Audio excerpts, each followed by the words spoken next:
connecting you to people, knowledge, and business development in the line striping industry. This is Stripe It Like It's Hot. Brought to you by Blacktop Banter with your host, Cam Roberts. What's happening, Pod Squad? Welcome in to another episode of the Stripe It Like It's Hot podcast show. Live. Well, okay, live to me and you. Yeah. Because we're sitting here. But I'm this is rare. I feel like I should have my laptop and my Zoom screen here because normally we're Zooming with people. We did our first in-person 2 weeks ago, and here we are with my amigo, Cody Middleton. How are you today? Good. How are you? I'm good. Yeah. This is good. This is exciting. This is fun. This is very exciting. No, Yeah. I get really jazzed up if we could do an in-person podcast. This is Yeah. so rare for me. Yeah. But Raw.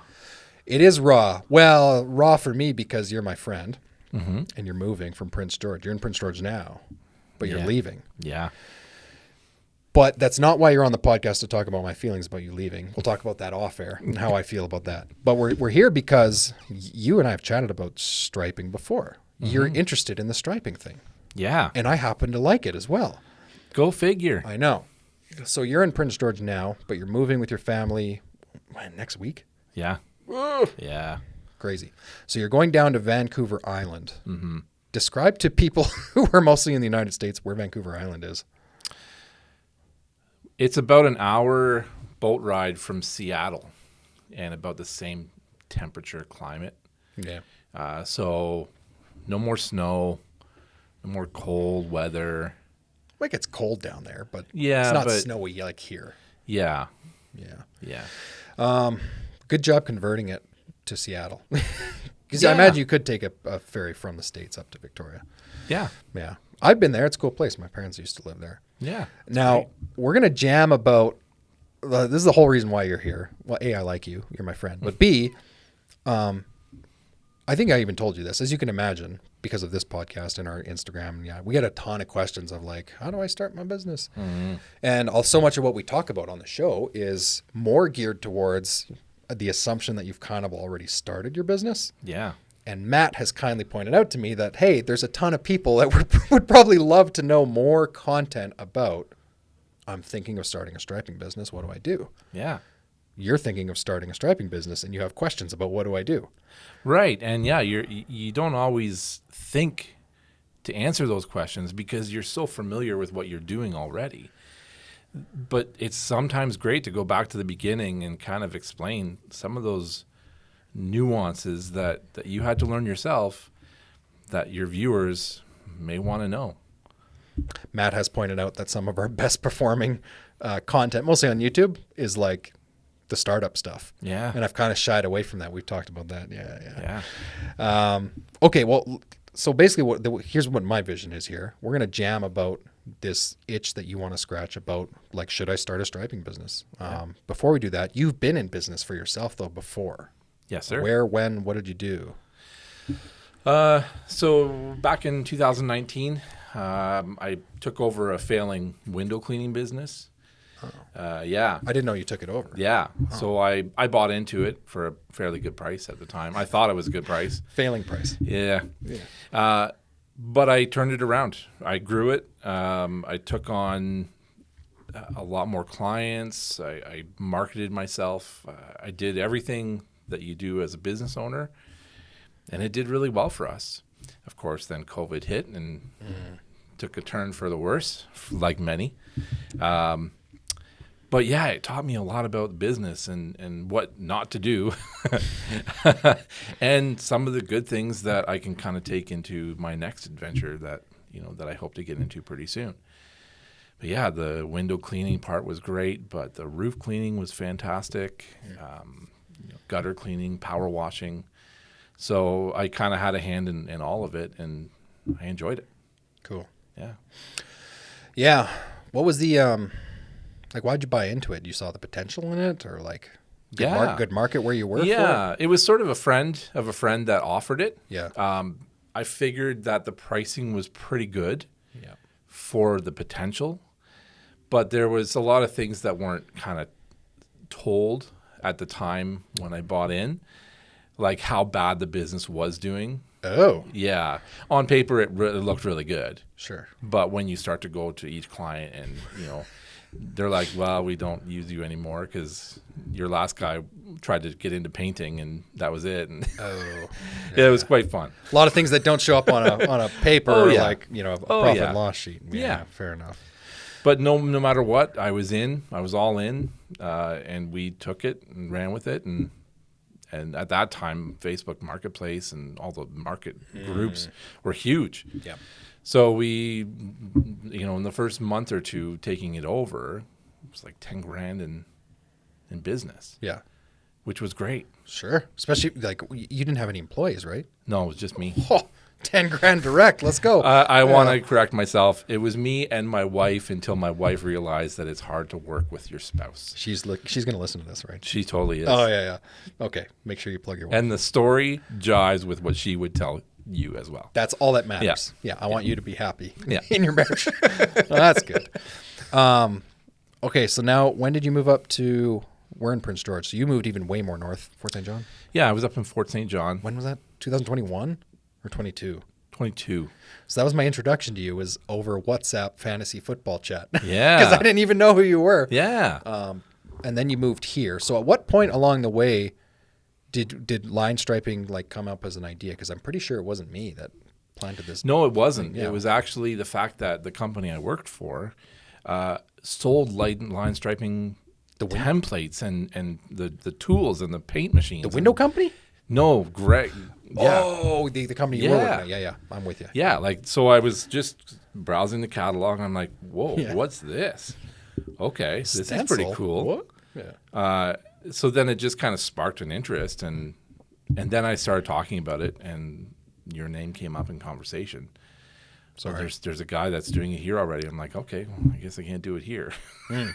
Oh, we should talk about that. Market. Yeah. But then I heard that you kind of started it up there, but your growth was bigger down here than it was up there, right? Is that sort of how it went? I mean, yeah. So we should talk about that a little bit later. But yeah, definitely like competitive landscape, we'll call it, for line striping. Yeah. Almost doesn't matter in my opinion. Like to the point where I think I've even told you this before. Like we've worked with some of our like other subcontractors who do like maybe some of our sweeping, or they're more into like construction stuff, say. Like some of those guys actually have a line striper that's broken and they don't know how to fix it.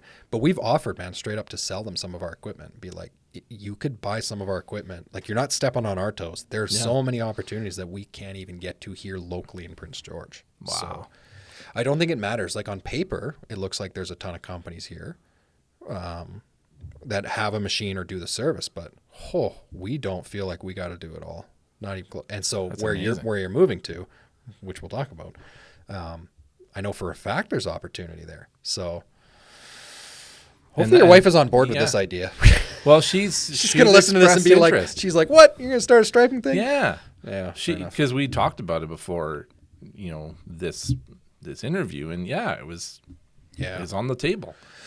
Yeah. Especially with the potential to make, like, it's a good business. Yeah, you can do really well on it. I loved, like when I started, I loved the schedule aspect of it. So like you and I are basically the same. You have one child. I had two when I started, and the desire, or the appeal, I should say, of having my own company that I could do basically whenever I wanted, and a lot of it is after hours, which for me was super convenient. Yeah. At the time, I had a day job anyway, so I couldn't do it during the day.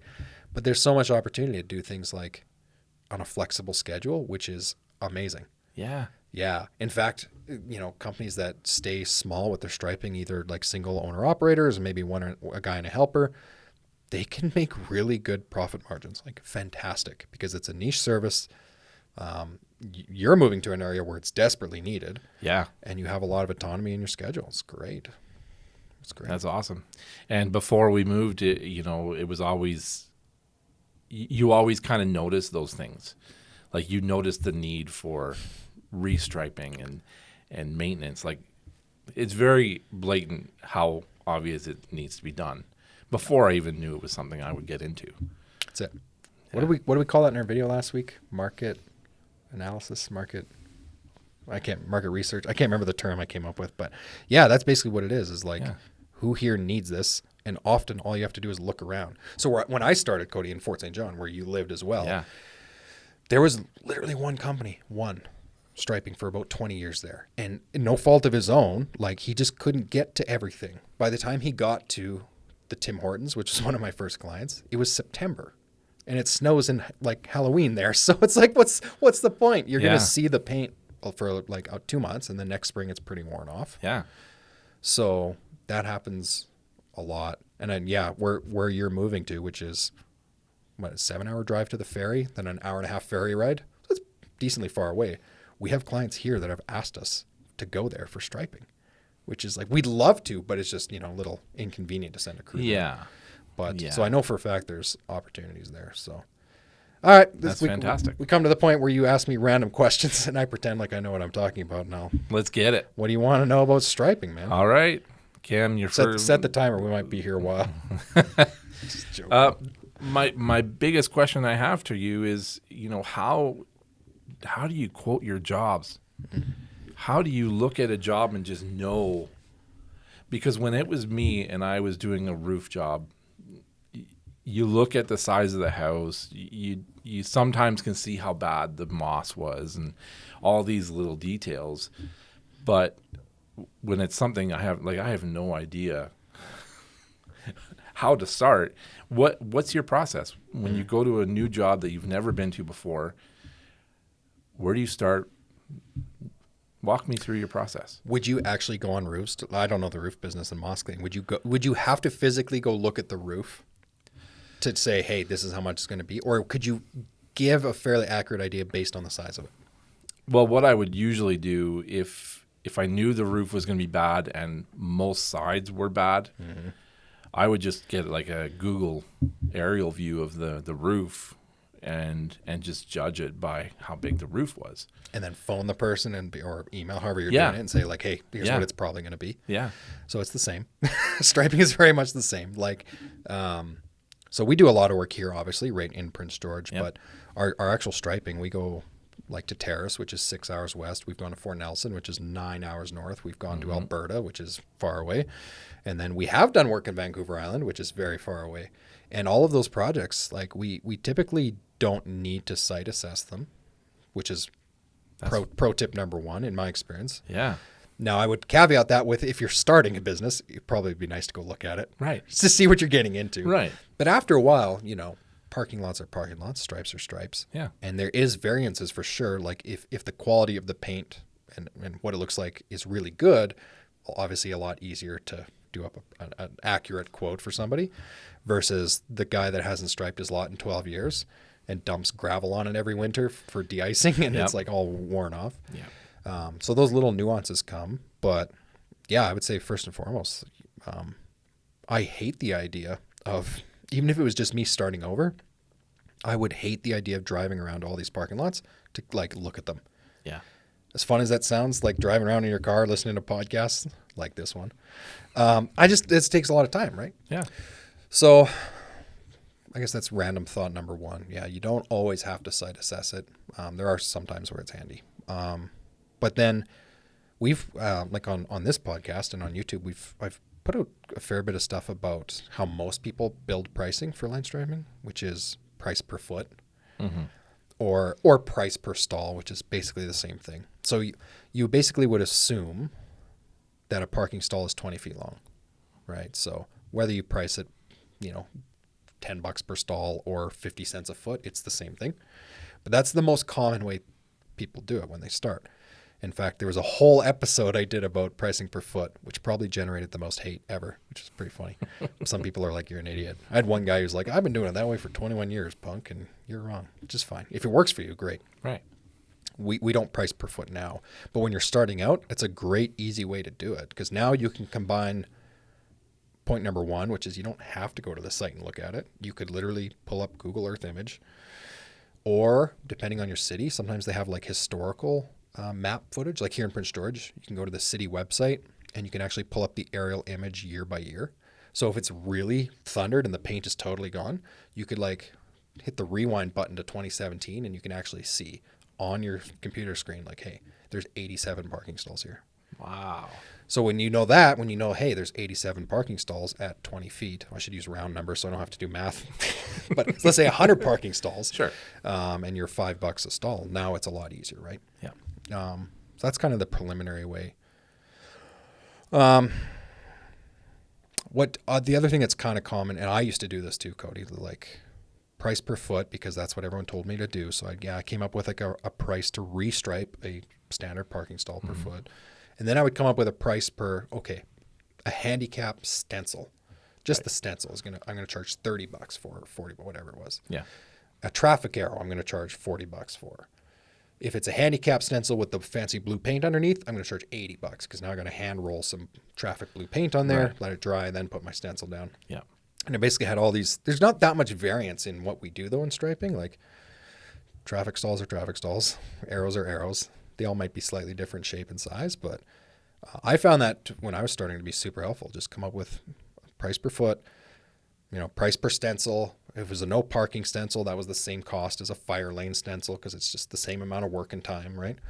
And I just went from there. And the last thing I'll say before I throw it back to you is I didn't do a good job of this actually when I started, but in 2018, I was just pricing per foot because that's what people told me to do.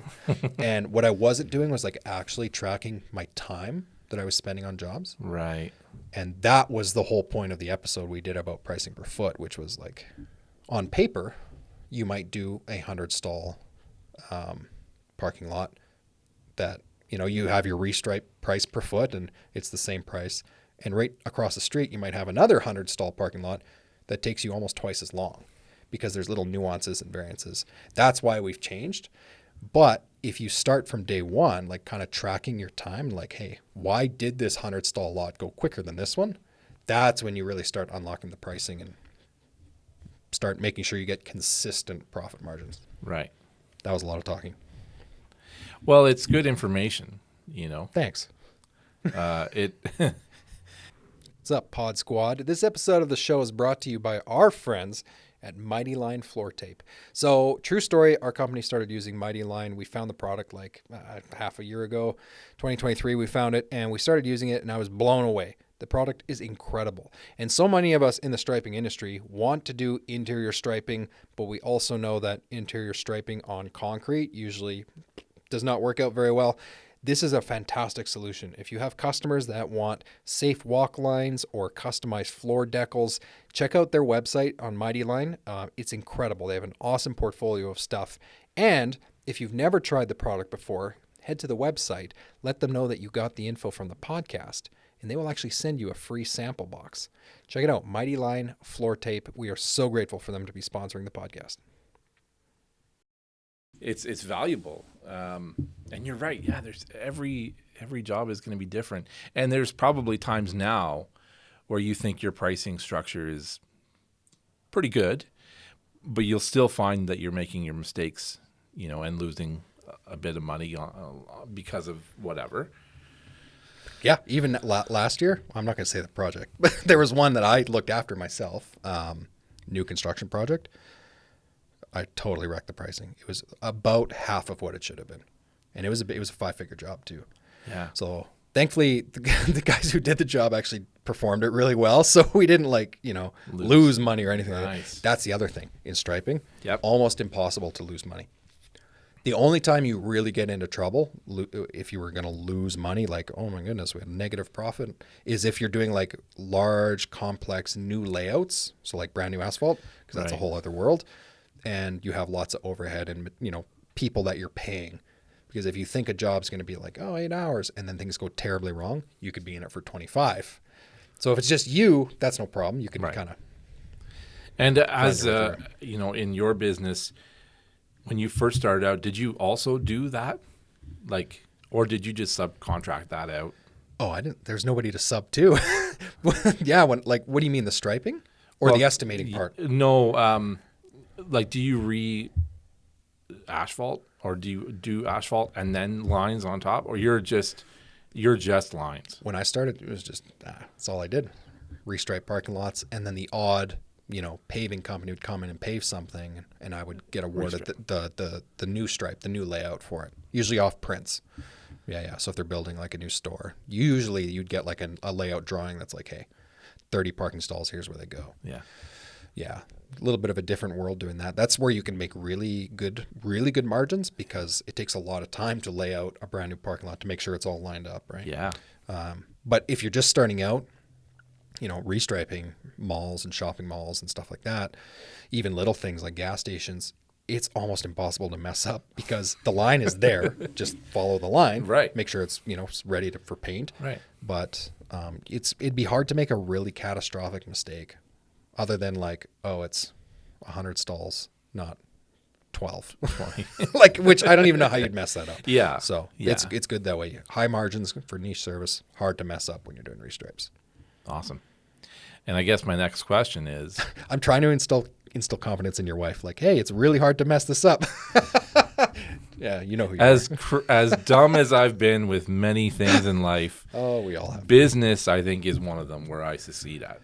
I feel like I need to do that. Like, it's harder to work for someone else than to, despite the fact that you're putting 3 times more hours into your own business than for someone else, it's more rewarding. I feel like it. Anyways, I'm probably way off. But I want to know, because the plan for me is not to work on my own. It's to have help. How do you systemize that? How do you teach your guys to quote the job as if you were doing it? To quote the job? To quote, let's just talk about all quoting. right. Let's just talk about that, because it's important. How do you relay that information? Fair enough. Okay. Before I talk about the quoting, I'm going to zoom out just a little bit. Like, if, I'm rooting for you. I hope you do this because I love striping, and I know where you're moving to. I know it's a need. So Yeah. my hope is that you do it if it fits you and your needs and your family. Absolutely. Obviously. The advantage, that I had, I'll speak from my experience. In 2018 when I started, was I didn't have any employees. There was no overhead. I was operating out of my driveway. And the moment I hired my first employee in the field, I was always there. Like, Jacob would love him. I was always in the field. So like, he didn't know anything about anything striping, but it didn't matter because I was always there to help him. Right. And I think that's a huge advantage when you're starting. And, whether you hire somebody in the field or an estimator, you're always going to be there to make sure. But you're asking about systematizing the estimating side of things? Right. Even if it's just for myself to start off, so that I have a good blueprint of how I want it to be done in the future. Yeah, fair enough. Yeah. Okay, I get what you're saying now. Yeah. Well, I guess the fear that I had when somebody not named Cam did the first quote, and I didn't even look at it, right? So back up a little bit. When I first hired somebody to help, with estimating, quoting, and sales and that sort of thing, like, I was there, obviously. I'm not just going to send that person up, say, here's the No. playbook, go Right. quote it. Hopefully you did it right. And if not, you'll know about it. Like, Right. no, I reviewed it with them mostly to protect that person. Like, I didn't want that first person to be like, wow, I really messed that up. Obviously, they don't want to mess it up. Right. So you can always be there to make sure that they're, following the process that you'll inevitably build. Yeah.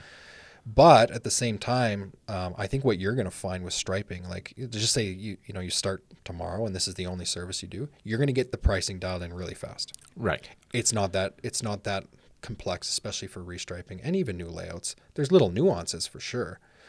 But what I found, I don't even know if I'm answering your question correctly at this point, but hopefully I am. If not, correct me. What I found was, like, once I wrote down, like, this is how we do it, whether, we do have like some Word docs for that.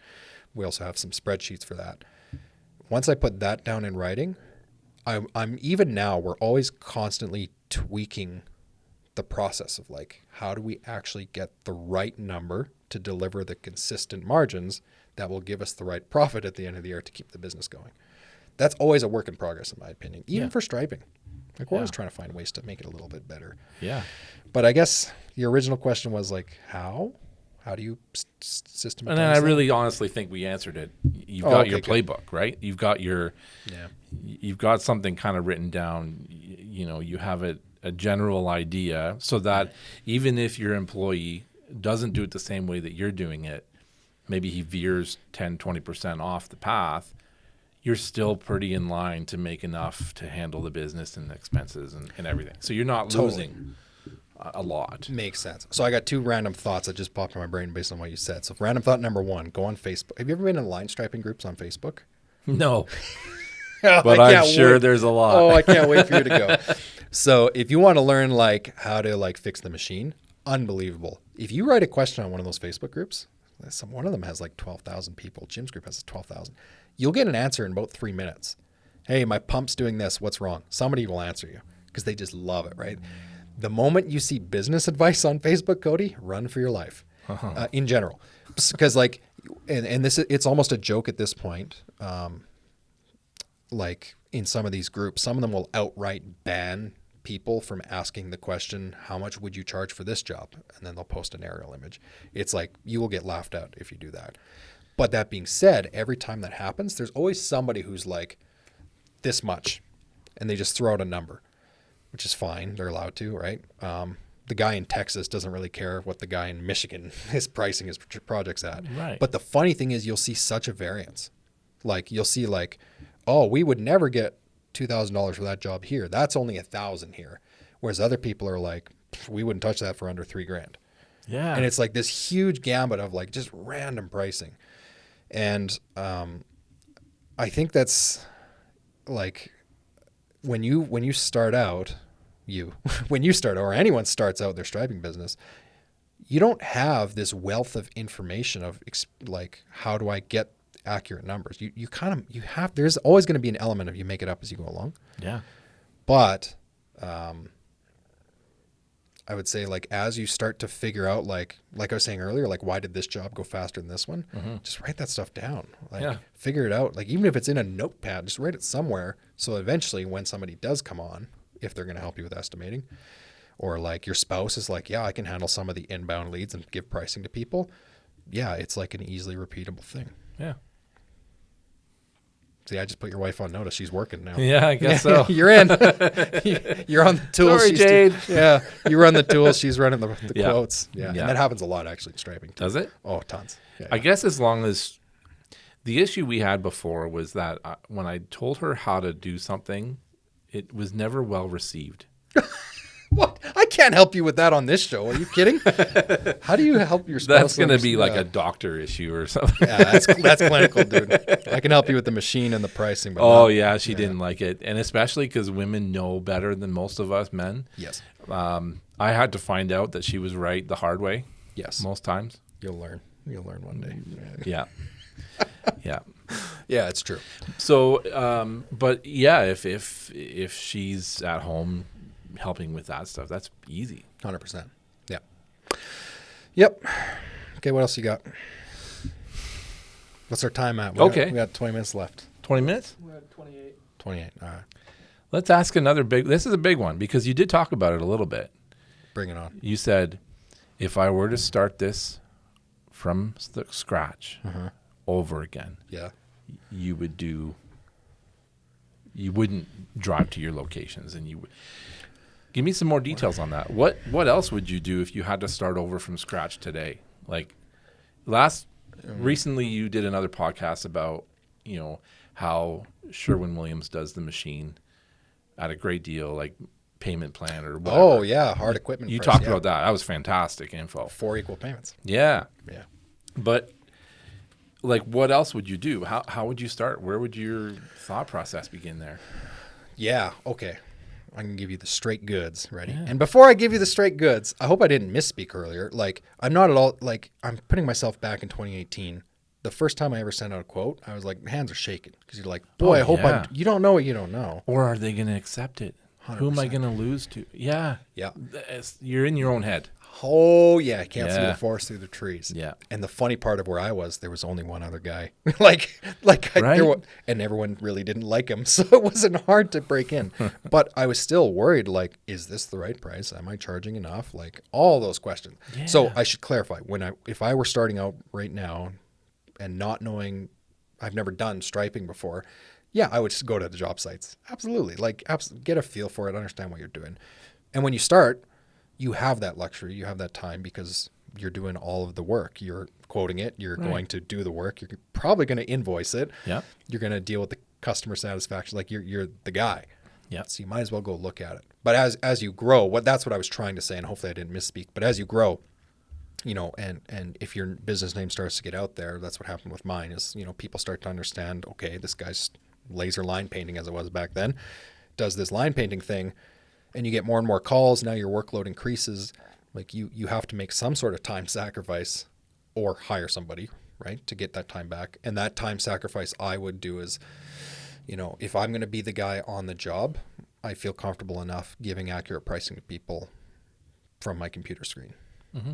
In fact, I'm not going to go on the tangent now, but there's a major shift in construction happening right now with AI pricing and automated pricing based on historical data, aerial images, and the works. That's going to be a thing.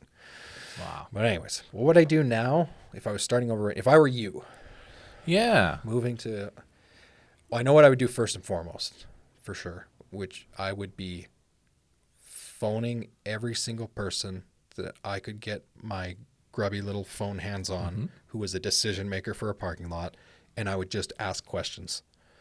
So specifically, like if I was driving in my new town and I saw this mall that was, you know, a grocery store or a CVS or whatever it is, I would try and find out who's responsible for that mall. Can I phone the office? Can I phone the property manager? Can I phone the facility manager? And I would just ask them like, hey, I have a new business here and I started it because I think there's a demand for it.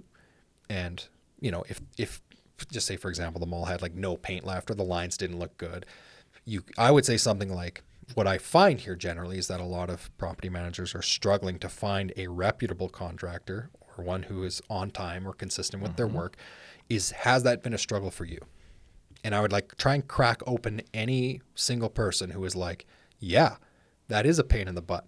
Like that's literally what started it for me. The very first customer I ever had, and basically was the reason why I started, was where I used to work at the shopping mall. And my boss was hiring a contractor from 2.5 hours away to come paint stuff because the local guy was such a pain in the butt. So like I would find those people. I would find the guys who were like, I can't believe somebody just won't show up on time when they say they will, preferably not in October, to do my striping. And I would do that conversation over and over and over and over again. The other thing I'm a huge fan of, borderline radical transparency. So what I mean is like, before I even bought a striper, I had the website built and it was very clean. It was very polished. It was like, you know, really well done. I did it myself because I had the time. And I kind of just nerded out how to do it. And then I made these marketing flyers, and it was really important to me, like even little things, like it wasn't laserlinepainting@gmail.com.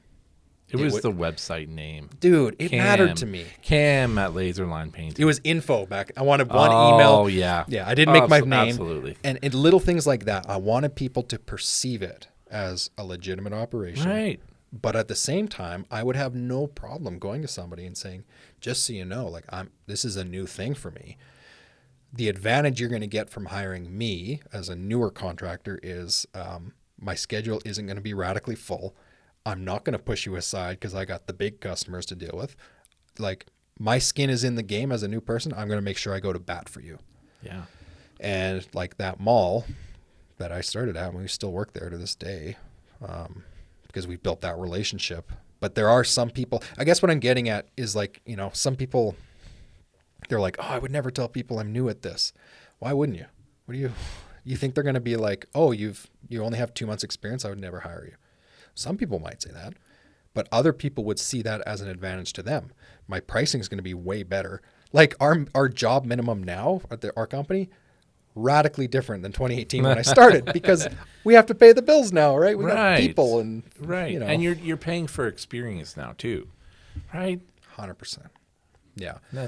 So I guess to wrap that all up, I would phone as many people as I can and just ask questions. Yeah. Be like, and at the end of the conversation, be like, look, if there was an opportunity for you to give me a shot at this, A, I'm not going to let you down because my skin's in the game. I'm just starting out. Yeah. And B, I'm very confident I'll be able to deliver whatever they asked for.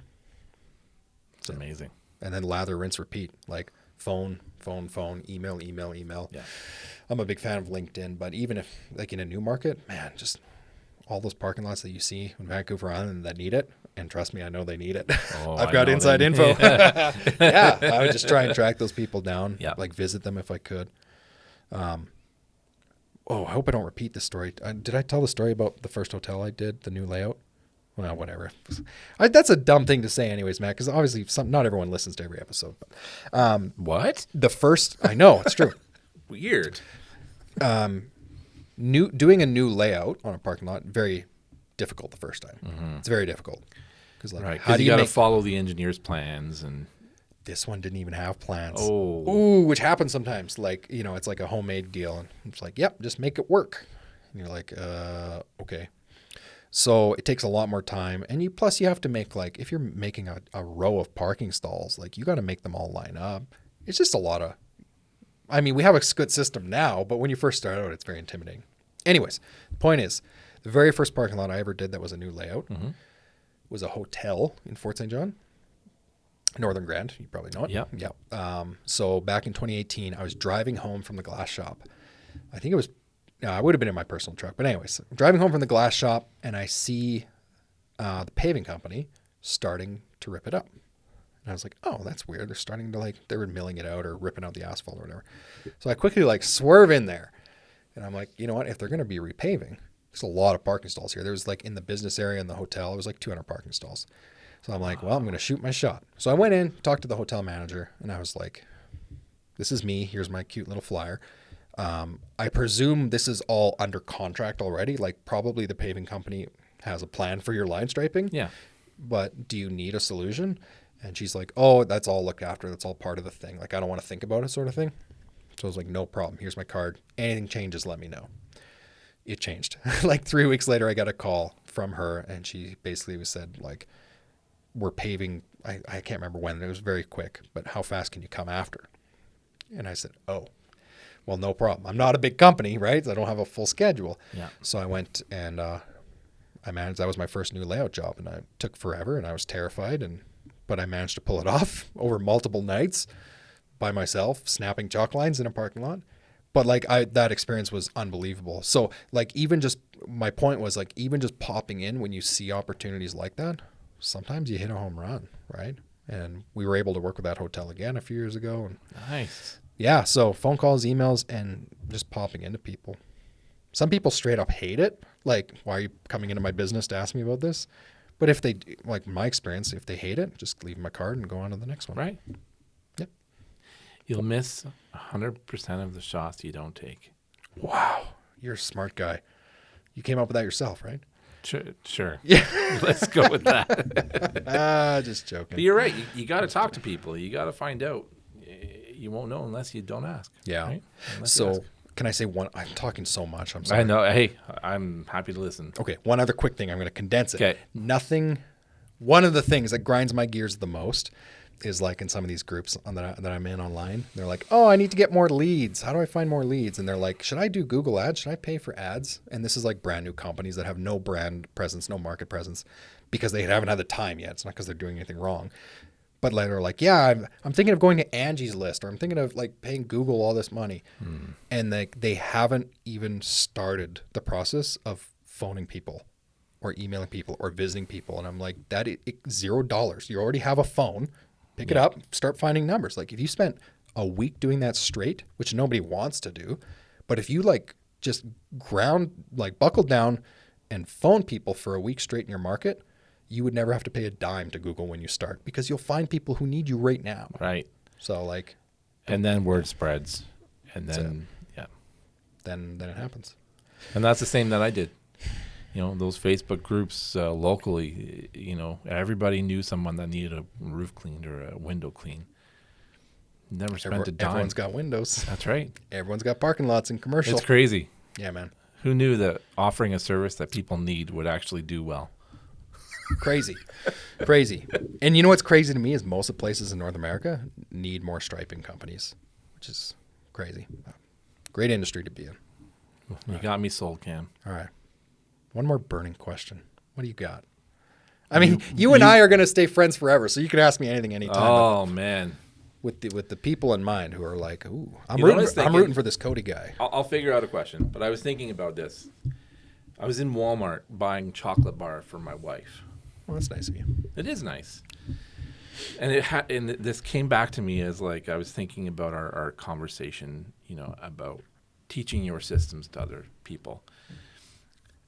I don't know why I thought about it, but it was just funny.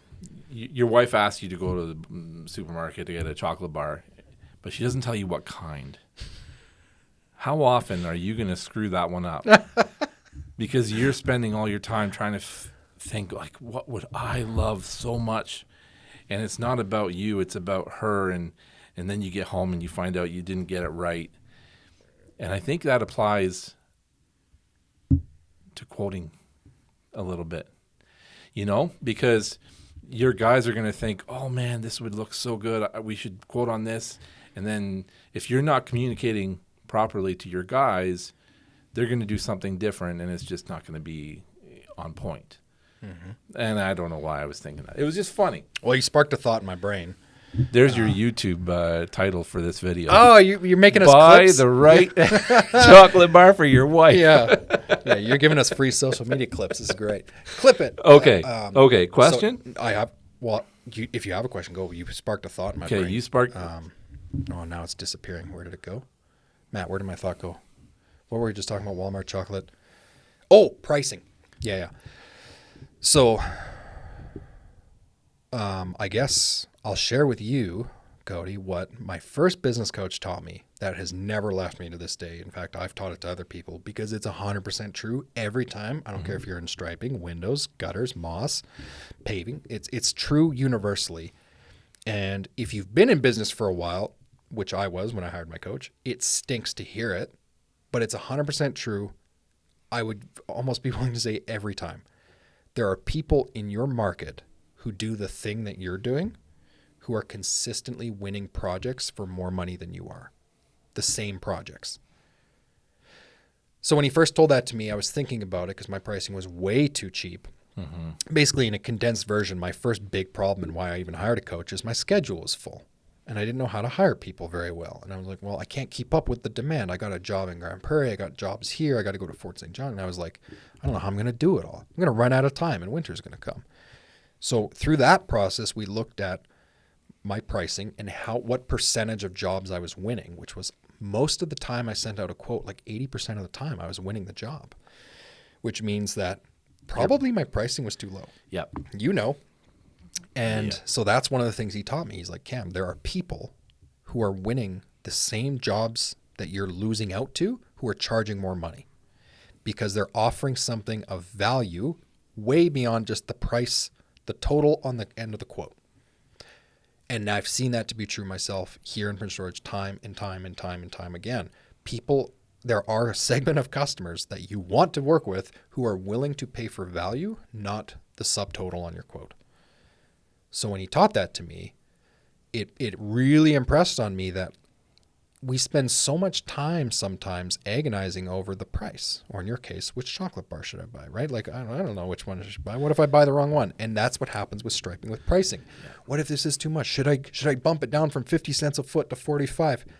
Usually that stuff doesn't matter because there are customers who just don't they care what the price is, obviously, but they know that they need something done properly the first time, on schedule, and price doesn't always dictate that. Like price is like such a small percentage of the overall customer experience, man. Yeah.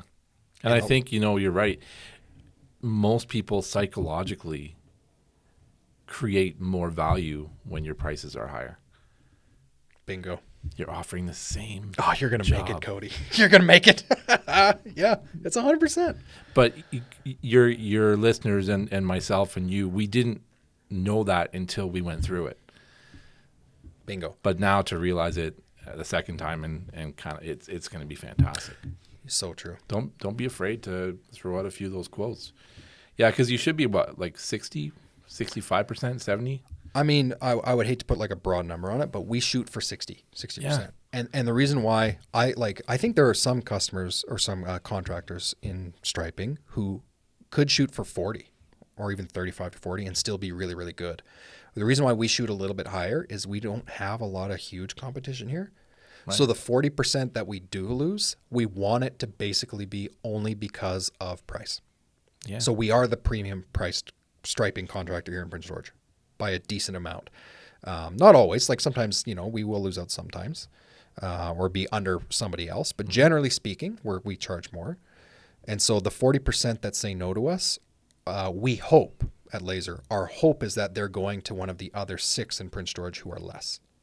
It's not that we want those 40% to not choose us because we're not going to deliver what they want or we messed up in the past, quality of work. Yeah, we're cool losing the 40% on price because those 40% we lose won't make the difference. The 60% that we are charging the premium price. Yeah. So we shoot for 60. Awesome. And ironically, last year it was like 59.5 close rate or something. It was like almost perfect. Nice. Like, yes. And you know what I find with those 40% that you're losing, because I lost them too. And I was always so afraid to lose them, and you get into your own mind. But then you start to realize that those 40% that you're losing maybe aren't the ones you want to work for, because they're going to be the picky ones, and they're going to nitpick, and they're going to look at your details. Every time. Isn't that crazy? Every time. The guys that you're charging a bit more to, they're not looking. Maybe they will a little bit here and there, but for the most part, they're not worried. Have you ever seen that meme where it's like $1,000 client versus a $50,000 client? The $1,000 client says, "Thank you so much for this quote. I can't wait to investigate this further with you to understand how this will impact our relationship going forward and all the things that are going to," whereas the $50,000 quote literally says, done. "It's signed." And it's so true every time. Yeah. You want to know the best thing for you? What? Like I generally hate residential stuff. I mean, we're probably going to change our minds on that in the near future, but I just don't like residential stuff. The nice thing coming from the window and gutter business is you're dealing with homeowners a lot of the time, right? A lot. So when you go to striping, you don't deal with homeowners. You're dealing B2B, business to business, which means that the people that you're trying to sell the value on are spending they're spending budget money, but it's not their personal money. Right. So a lot of times the aim that you should shoot for with these property managers is, I want to make your life easier so that your job's easier, not this is coming out of your personal checking account. Right. It's a huge difference, right? That's amazing. Yeah. Business is where it's at. It is. All right. I think you nailed it. That's a lot. Well, tell you what. In 1 year, after you've started your striping business, come back to Prince George into this room, and we'll do the 1 year recap episode. Yeah. Boy. Or maybe we'll do like a thing where, like, if you have random questions, just text them to me, and then we'll make it into a YouTube or a Instagram thing, like Cody question. It's a weekly Cody question. Okay. Because you're my friend. I'm rooting for you. How about this? I will vlog the process. You should. People love that. I will do it. Yep. Turn the camera around. Yeah, you would do that. I know you. I would do that. The whole thing. It'd be amazing.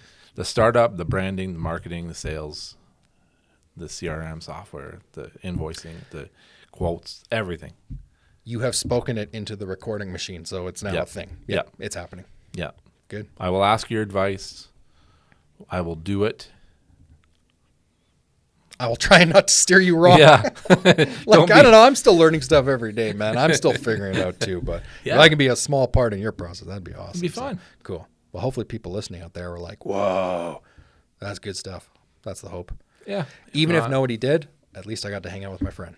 Yeah, exactly. All right. One last time. Don't say that. That sounds depressing. All right. Thanks for listening. Keep your stripes hot. We'll talk to you next week. One last time. You're not dying. You're moving, bro.